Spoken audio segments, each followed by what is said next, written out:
Welcome to the Nonviolent Jesus podcast. I'm John, Father John Deere, and today I'm speaking with my guest, my friend, civil rights leader and activist, Dr. Bernard Lafayette.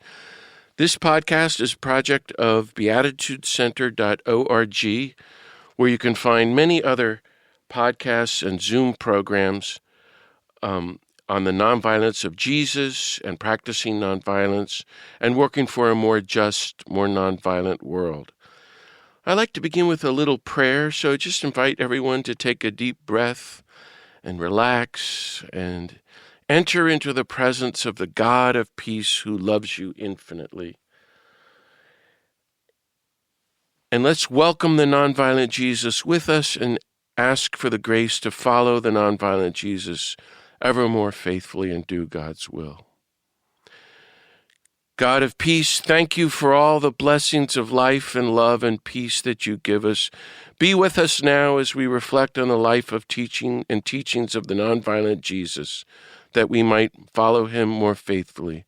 And as we reflect on Dr. King for his 100th birthday, so that we might do our part to help end racism and war, poverty and violence, executions, nuclear weapons, and environmental destruction, and welcome your reign of universal love, universal compassion, and universal peace. In Jesus' name, amen. I'm delighted to welcome today my friend and our civil rights leader, Dr. Bernard Lafayette, who's one of the heroes of the civil rights movement and was also Dr. King's assistant. Bernard's an activist and organizer who played a leading role in the Selma voting rights movement, but goes back to the Nashville student movement with our friends Reverend Jim Lawson and one of his best friends, Congressman John Lewis, who's one of the Freedom Riders and worked closely with the Student Nonviolent Coordinating Committee and the Southern Christian Leadership Conference. An ordained Baptist minister, Bernard Lafayette later founded the Center for Peace and Nonviolence Studies at the University of Rhode Island, which offers a wonderful summer institute each year on Kingian nonviolence, which I highly recommend. He's held thousands of workshops and given thousands of talks on Dr. King and Kingian nonviolence around the world, especially in Africa. Bernard Lafayette, welcome to the Nonviolent Jesus podcast. You're very welcome here. Thank you. Hey, it's Dr. King's 100th birthday. Tell us your thoughts on this occasion, and I'd love to ask you, what was it like when you first met him way back when? Well, I met Martin Luther King for the first time in Nashville. We had our Nashville movement. We call it a Central Committee, and it was made up of student representatives from the different colleges and universities there in Nashville. And we invited Martin Luther King to come and speak at Fisk University. So that was the first time I actually, met him. And it was really great. Marion Barry was there, and like John Lewis, Diane Nash, and many others who were from different colleges and universities, both black and white, there in Nashville. So I had been keeping up with him, of course, because of his leadership ability, and he was such a dynamic person. And in addition to speaking, he led marches and demonstrations and that kind of thing, and such an emphasis on nonviolence, and I felt very comfortable with that, because that's what our goal was, to have a more peaceful and nonviolent communities. And that meant we have more peaceful country and world to live in. And so I was very excited about him, and we embraced what he taught there for us. And you work with them so closely over the years in the Southern Christian Leadership Conference, and then in SNCC, and then in Selma. What memories of Dr. King do you have in those years? I know that you've been asked that a million times, and it's almost silly to say, but it's so helpful to hear your stories, Bernard. What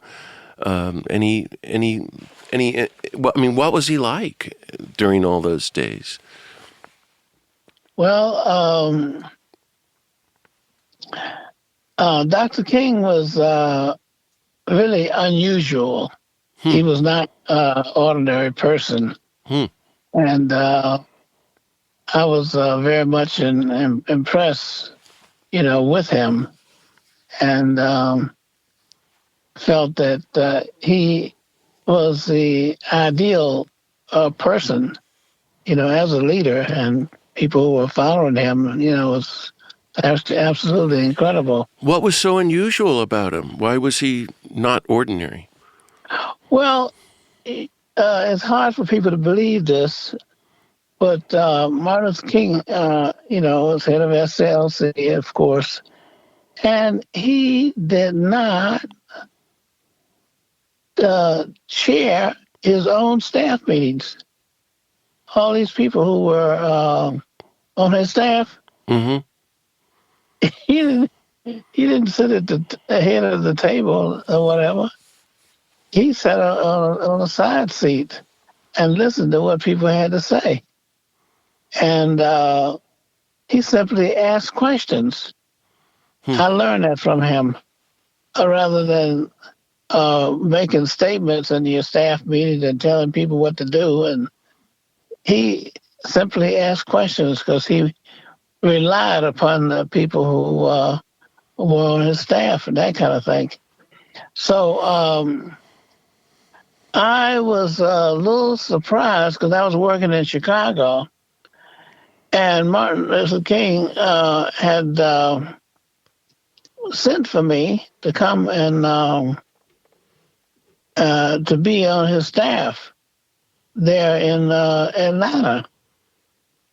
And I didn't know what in the world to do. I mean, I studied under Jim Lawson, and he was excellent.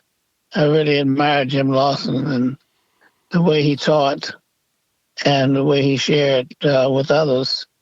So Martin Luther King invited me to be on his staff. And I said, well, I need to know what he expected me to do. So I was working with the Quakers, the American Friends Service Committee in Chicago. And we were doing open housing movement and in the slums movement, stuff like that. In fact, I recruited Jesse Jackson on the staff, and he worked with us there. But so I did not hear anything from Martin Luther King, and so he called me directly and said, when are you coming to Atlanta? That's great. So I said, well, I was waiting to get the invitation and the job description because he just simply wanted me to come to Atlanta and be on the staff. So he said, Andy, I heard him in the background on he was on the telephone in Atlanta and I was in Chicago. He said, did you send that letter to Lafayette? It was Martin Luther King. That's what he called me, Lafayette, my last name, because he had Bernard Lee as a staff person. So he called him Bernard, okay, and called me Lafayette. so you never heard him say, never called me Bernard. So he said,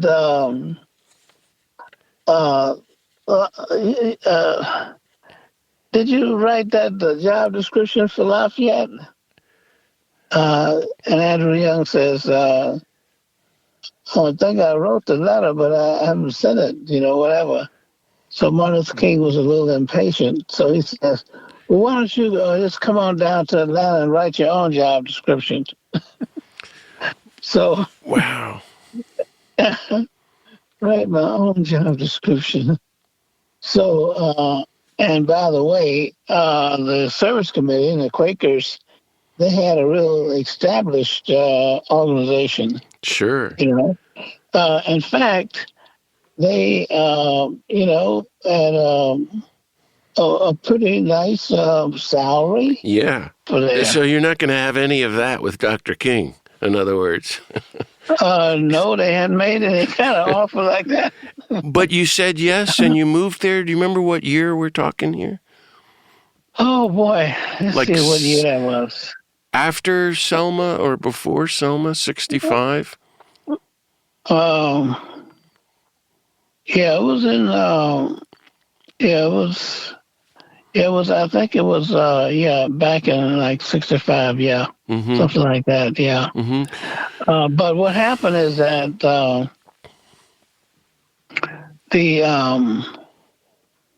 I ended up going to Selma because we had already gone on the freedom rides and that kind of thing, etc. And John Lewis, for example, started working with the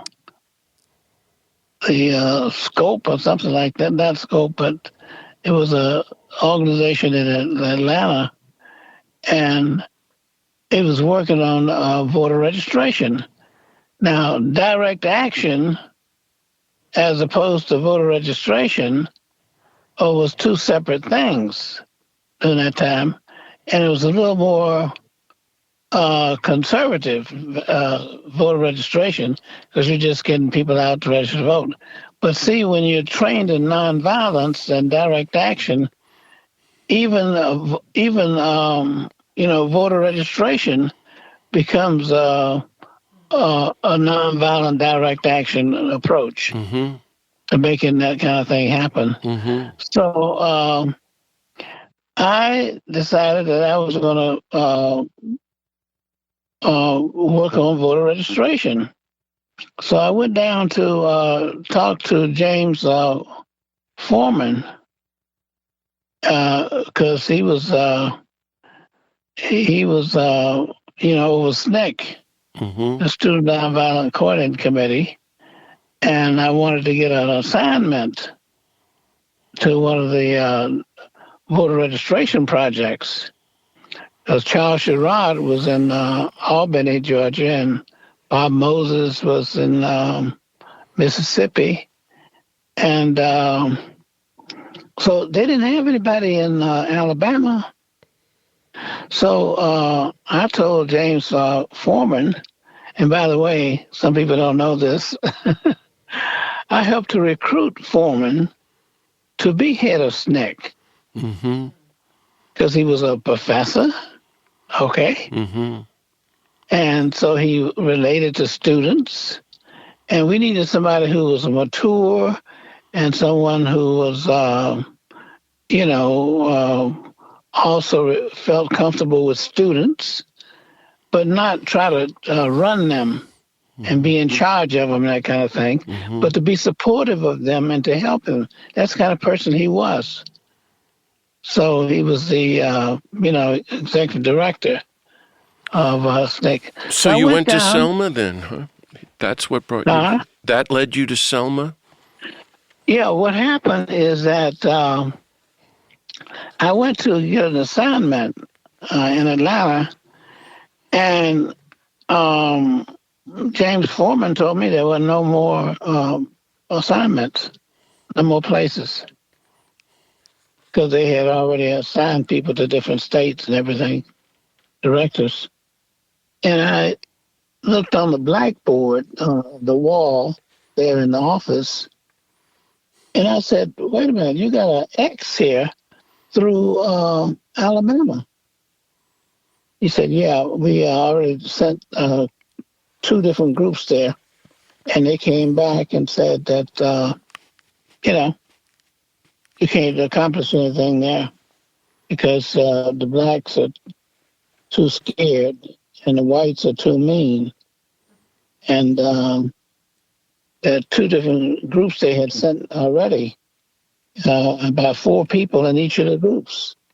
They came back and they agreed that nothing could happen in Selma or Alabama. And I said to myself, quietly, what do you mean? Alabama? You had Montgomery? I mean, that's where, you had the local boycott, and then you had already had Birmingham, and then you tell me that you can't accomplish anything in Alabama? That doesn't make sense to me. So they didn't expect anything. And so he said, well, if you want to go take a look at it, I said, take a look at it?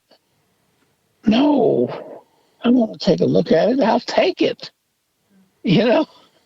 So I felt real comfortable because I was going to make something happen where nothing was expected to happen.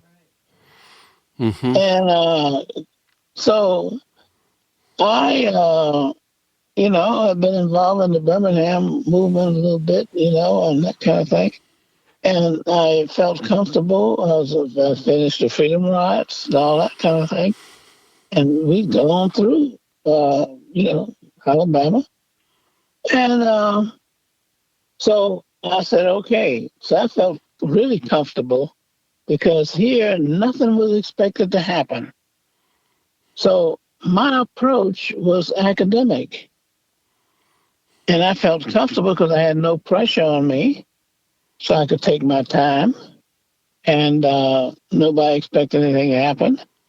And we have some students around, not students, but some people around now who on those original teams that was assigned to Alabama. And they're the ones who came back and said nothing could happen there. And I don't call their names because, it isn't necessary. But I took it. And so the first thing I did was to say, I'm going to do some research so I can understand why that attitude was about the people in Selma, Alabama. So that's my approach to even studying nonviolence. It's an academic thing as well. That is studying the history and all the things that becomes a mystery. That's the thing that you approach. So it's a matter of having a deep appreciation for the history, so it won't be a mystery. And so what I did was start right there in Atlanta and start studying Alabama. That's where my first research started, in Atlanta. And I could not find a lot of information about, the segregation and all that kind of stuff in Alabama. So, but I found there was a publication that I think it was a White Citizen Council had a monthly publication, and about the. So I went to the library, and I could not go to any of the white libraries there, so they didn't have very much information on the White Citizen Council and white people and that kind of thing in the libraries in Atlanta. So there was only one place I found that where I could go and study, and they had a monthly publication on the White Citizen Council. And you know what that was? Where? That was in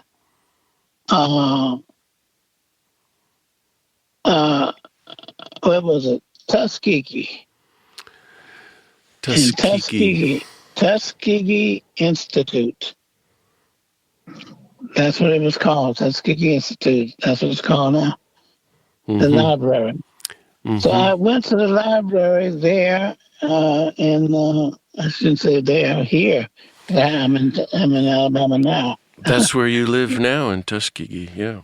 Tuskegee, right there, right around the corner Let from me the library. let me ask you, because we don't have too much time, but so you were there throughout the whole Selma movement and the bridge crossing? Because I thought, or were you?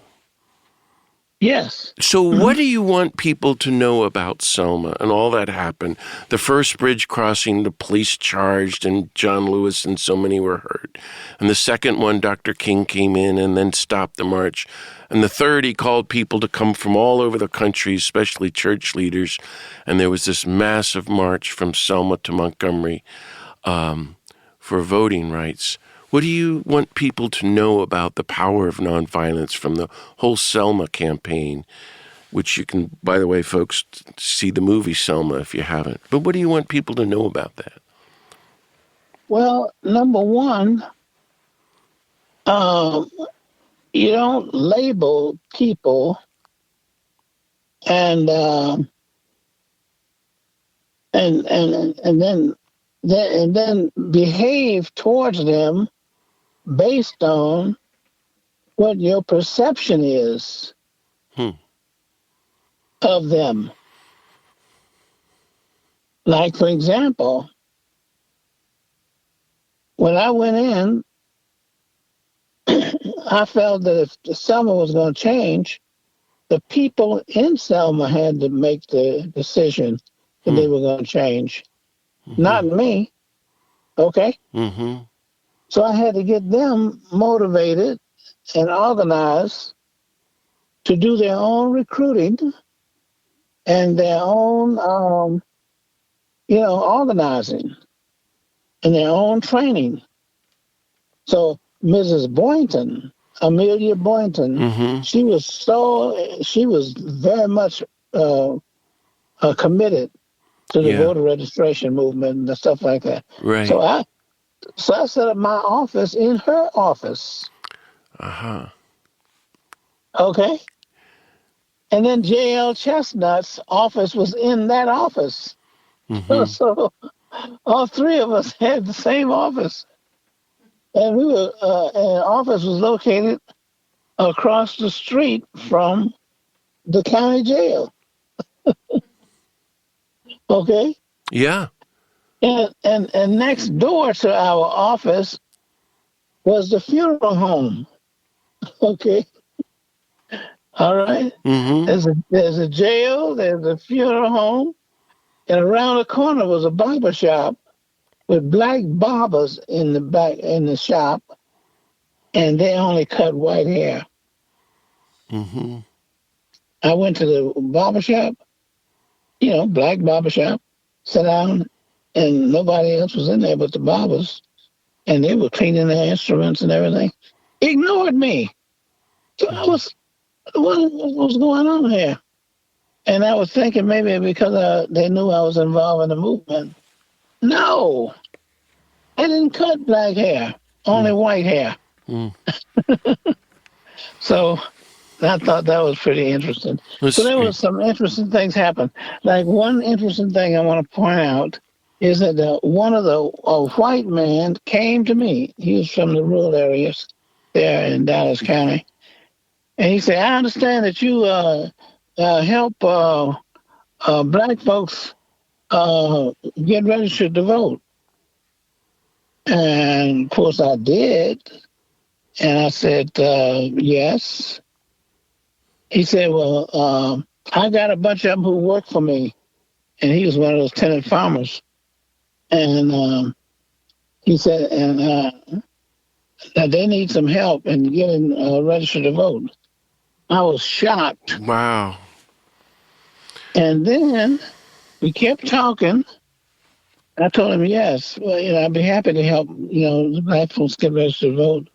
And we had our voting thing on the top floor of the funeral home on the corner of my office in Selma.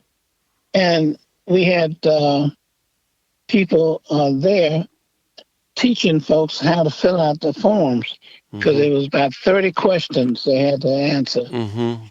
Okay, so I helped him, and uh, talked to the black folks who I was helping, and they said, yeah, he has a son who's getting ready, the white man had a son who was getting ready to graduate from college, and he wanted to come back home to Dallas County, and he wanted to run for political office. So they wanted to get all these black folks who were tenant farmers ready to vote. That was his motive. Okay, no problem. We got them. We'd be glad to get. We'd be glad to get him ready to vote. All these black folks. So, and you have to have a person to sign your voter registration test when you take it. And this white man signed for everybody. Wow, that's a rare story. I urge people to watch the movie Selma if they haven't, to see all what Bernard is talking about. We don't have too much time, and there's so much to discuss, Bernard, and I urge people to read Bernard's memoir and the other civil rights books. Let me jump ahead a little bit to that famous moment in Memphis where Dr. King said one of his last words to you. I've never, I don't think, ever had the chance to ask you about it, and I would like you to tell us the story about it and what it means. So now we jump ahead to 1968. You're Martin King's assistant. You're on the staff. He's planning the Poor People's Campaign. He's come out against the Vietnam War. Jim Lawson says we got to go to Memphis to help with the garbage strikers and workers there on strike. And it's April 4th, 1968, that Thursday. And he's killed that night. And as you're leaving to go to D.C. to fly off to work on the Poor People's Campaign, which is just 2 months away, Dr. King turns to you and says, here's the next thing we got to do. Tell us that story, Bernard, and what it means for you and how we can live out Dr. King's last vision. Well, Martin Luther King was always very responsive when it came to poor people. I would be remiss if I didn't tell you, because it has an impact on me. And that was when in Atlanta, Georgia, Martin Luther King's house was not too far, like a walking distance to the office where we had our SCLC office. So he would walk rather than, drive to the office only 2 or 3 blocks. And the poor people used to line up. They used to line up because Martin Luther King would pass out dollar bills to them. So he always had a pocket full of dollar bills, $1 bills. And as he walked to the office, on his way to work, he would pass out the $1 bills. I never knew that about him. I know a lot of people didn't know that. Yeah. And that's what caused me to do this. I can't ignore people when they're begging for money. Yeah, even when they beg on television, it's a big problem for me. Okay. Yeah. But anyway, that was one of the characteristics of Martin Luther King, even though, everything else. Well, he was called to Memphis, as you say, by Jim Lawson and some of the other garbage workers and leaders, because they were on strike. And one of the people had gotten injured. That's what happened, okay? Yeah. And so it was going to affect the garbage workers because they couldn't continue to work, but they wanted to inspire them. So we left our meeting. We were in a staff meeting in Atlanta at the office when we got the call, okay? So we said, okay. So Martin Luther King and Bernard Lee went up there. And when they were having the march, some gang leaders, black gang leaders, they got downtown and they started breaking out windows and, getting a violent situation. And Martin Luther King didn't want that to be the image that was left. So he sent for us, and all of us went on a plane except Bennett. Bennett didn't fly. He always drove, okay? That was one of our staff people. But Dorothy Cotton and Bernard Lee was with Martin Luther King when he went up there to Memphis. And all of us went up and did the march with Martin Luther King because the other one was kind of violent. But he spoke at the church that night, and he was so excited. He got people riled up and everything, etc. I was there with him. And Martin Luther King had already decided that he was going to have a poor people's campaign. Right. And he wanted, so he wanted me to go ahead and do the press release for the poor people's campaign. So that night, I was working on a press release.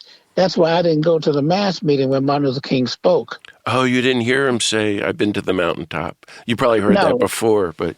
Yeah, I heard it before. Yeah. Yes. So you're there in the hotel working on the press release, and the next day is April 4th.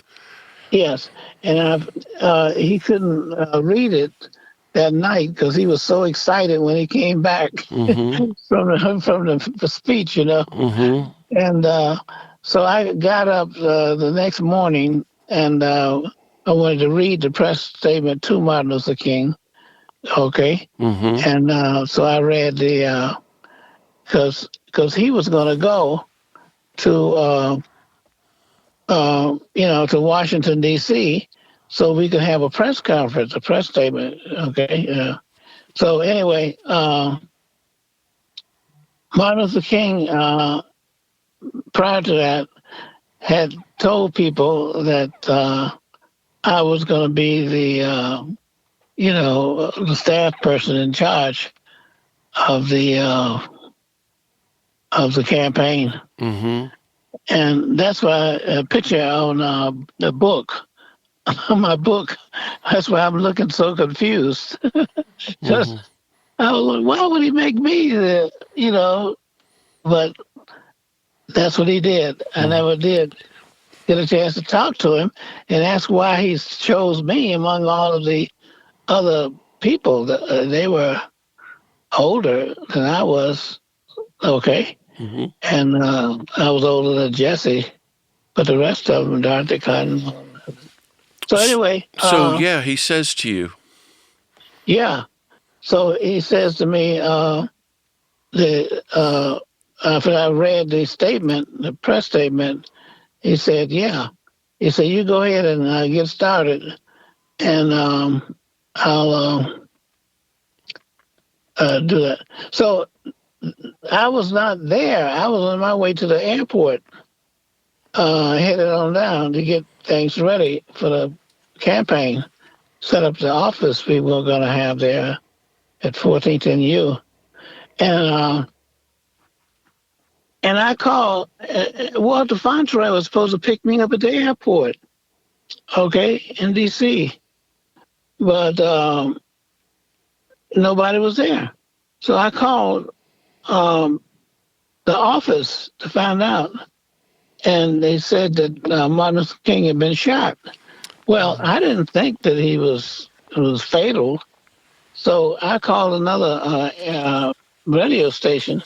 At the airport, they had these stations, radio stations, and you could get two radio stations at the same time because you had a lot of telephone booths around a circle in the airport in D.C.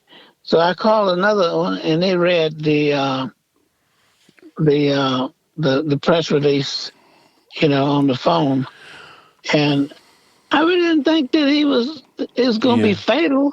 Because what was that? He'd been stabbed in Washington. Where was it? Washington. In Harlem. In Harlem in 1960. Harlem, yeah, in the park. Yeah, That's so tragic. Hey, but Bernard, just before you left there, that's when he turned to you and said, "Make a note for the next movement, where we're going to have to institutionalize and internationalize nonviolence." You remember that? Yes, I do. That's an incredible thing he said to you.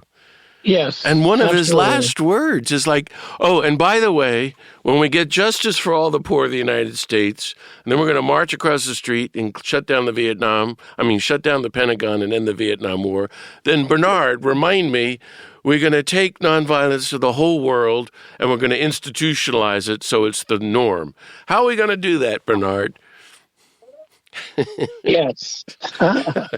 That's like Well, a last vision of Dr. King. No one talks about that.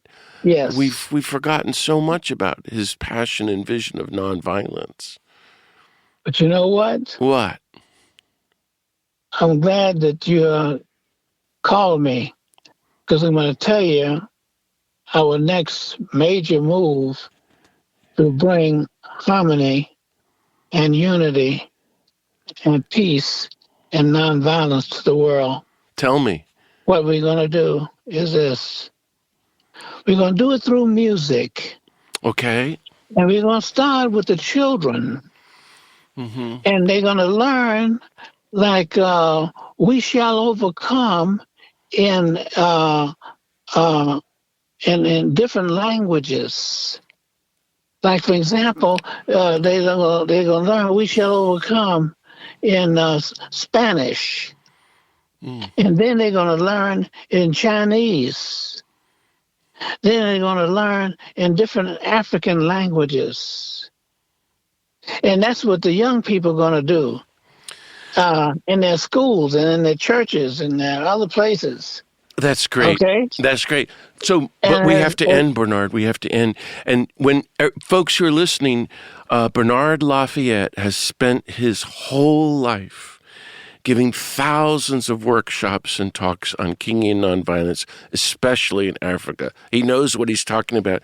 For the last question, because we do have to go, what would be one or two things you want people to know about Dr. King's way of nonviolence?